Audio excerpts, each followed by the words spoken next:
अब देखिए, कोलकाता में केवल ममता राज में बना स्टैच्यू ही नहीं मिट्टी में मिल रहा, ममता की सरकार में बने अवैध निर्माण पर भी बुलडोजर चल रहे हैं। इसी कड़ी में कोलकाता के बेलेघाटा में टीएमसी के ऑफिस को बुलडोजर से तोड़ दिया गया है। ये दफ्तर प्राइवेट जमीन पर कब्जा कर बनाया गया था। इसके बाद जमीन उसके असली मालिक को लौटा दी गई है। मजेदार बात यह है कि इस अवैध कब्जे पर शुवेंदु सरकार ने खुद जमीन के मालिक से बुलडोजर चलवाया है।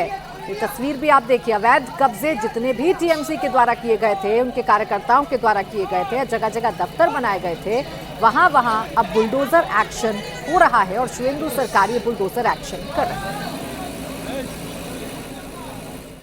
तो बुलडोजर एक्शन जारी है। कोलकाता में टीएमसी के दफ्तरों के ऊपर जो गैर कानूनी ढंग से बताए गए तोड़ा गया है। तो बेलेघाटा में भी टीएमसी का जो दफ्तर था उसे हटा दिया गया है। प्राइवेट जमीन पर कब्जा करके यहां पर टीएमसी ऑफिस बनाया गया था, जिसकी शिकायतें लगातार की जाती थी, लेकिन कोई कार्रवाई होती नहीं थी क्योंकि सत्ता में ममता बनर्जी थी। पिछले 15 साल से इस जमीन पर टीएमसी ने कब्जा करके रखा हुआ था। बेलेघाटा कोलकाता की एक, आप समझ सकते हैं कि अहम जगह है और इसके अलावा डिमोलिशन के बाद जमीन उसके मालिक को सौंप दिया गया है।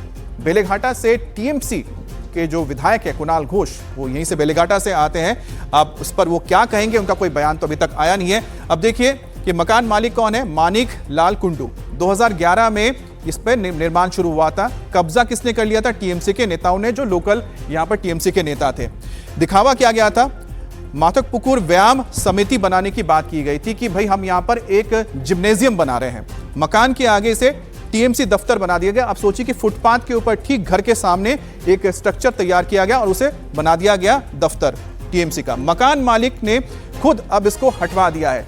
तो इस तरह से कब्जा किया जाता था और इसी के खिलाफ जनता लगातार आवाज उठा तो रही थी, लेकिन उसका नतीजा कुछ नहीं हो रहा था। और इस बार आखिरकार जब सब मिलकर सामने आए और पूरी उन्होंने इन मुद्दों को लेकर सरकार को ही पलट दिया जनता ने।